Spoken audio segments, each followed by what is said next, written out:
ఎక్కడికి వెళ్తున్నావు? నేను ఎక్కడికి వెళ్తే నీకెందుకు? అదేంట్రా, నీ కట్టుకున్న భార్యకి నువ్వెక్కడికి వెళ్తున్నావో కూడా చెప్పవా? నాకు 1,00,000 పనులున్నాయి. ప్రతిదీ మీకు చెప్పి బయటికి వెళ్ళలేను. అయినా ఇన్ని రోజులు ఎక్కడికి వెళ్తున్నావు, ఏం చేస్తున్నావు అని అడగని వాళ్ళు ఈరోజు కొత్తగా ఎక్కడికి వెళ్తున్నావు అని అడుగుతున్నారేంటి?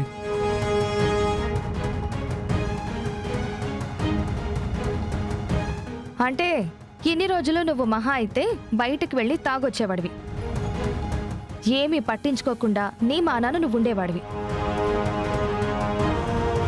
కానీ ఇప్పుడలా కాదు కదా. బయటికి వెళ్ళి ఊళ్ళో సమస్యలన్నీ తెచ్చి నీ నెత్తిన పెట్టుకుంటున్నావు.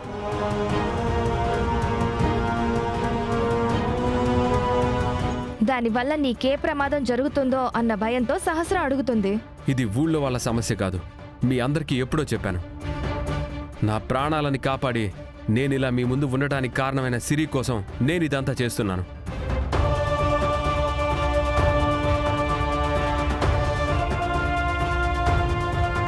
బావా, ఇప్పుడు దాని సమస్యలన్నీ నీ మీద వేసుకొని నువ్వు కొత్త సమస్యలు తెచ్చుకోవాల్సిన అవసరం ఏమీ లేదు. అవునరా, అవసరమైతే పోలీసులకి ఈ కేసు విషయంలో ఎంతైనా డబ్బిద్దాం. పోనీ అలా కూడా పనవ్వకపోతే ఏసీపీ గారితోనో ఐజీ గారితోనో నేను మాట్లాడతాను. ఈ కేసుని వాళ్ళు చూసుకుంటారు.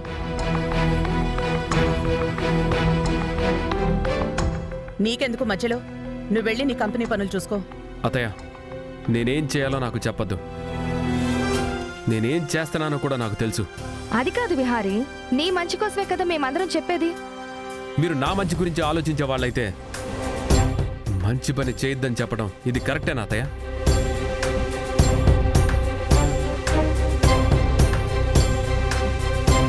బావా, నువ్వు చేస్తున్నది మంచి పని అవ్వచ్చు, కానీ మంచితనం వల్ల సమస్యల్లో ఇరుక్కుంటుంది నువ్వే.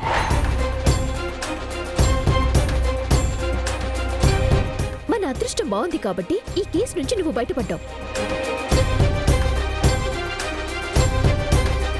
ఇప్పుడు నువ్వు కామ్గా ఈ కేసు విషయంలో ఇన్వాల్వ్ అవ్వకుండా పోలీసులకి వాళ్ళ పని వాళ్ళకి అప్పు చెప్తే చాలు.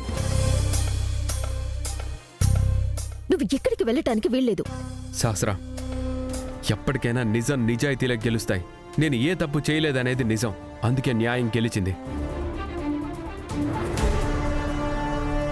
ఎనివే, జాలిపడైతే నేను ఈ సిరి కేసుని టేకప్ చేయలేదు. కృతజ్ఞతా భావంతో సిరికి, సిరి కొడుక్కి న్యాయం జరగాలనే నేను వాళ్ళ వైపు నిలబడ్డాను. మీరు కాదు, ఆ దేవుడే వచ్చి పని చేయొద్దని చెప్పినా సరే నేనెవ్వరి మాట విన్ను.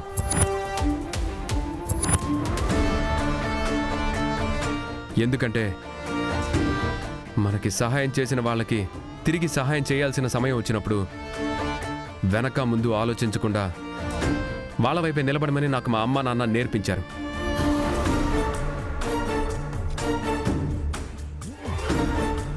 నేనిప్పుడు వెనకడుగేస్తే నా వ్యక్తిత్వం పోయినట్టే. మీ మాట విని నేను ఆగిపోతే నా అస్తిత్వం చచ్చిపోయినట్టే. అలాంటి పని విష్ణువిహారి బ్రతికుండగా చేయడు. నేను నా ప్రాణాల కంటే విలువలకే ఎక్కువ ఇంపార్టెన్స్ ఇస్తాను. దయచేసి నన్ను ఆపద్దు, ఆపాలని చూడొద్దు. సంధ్య గారు, పదండి. బావా, బావా.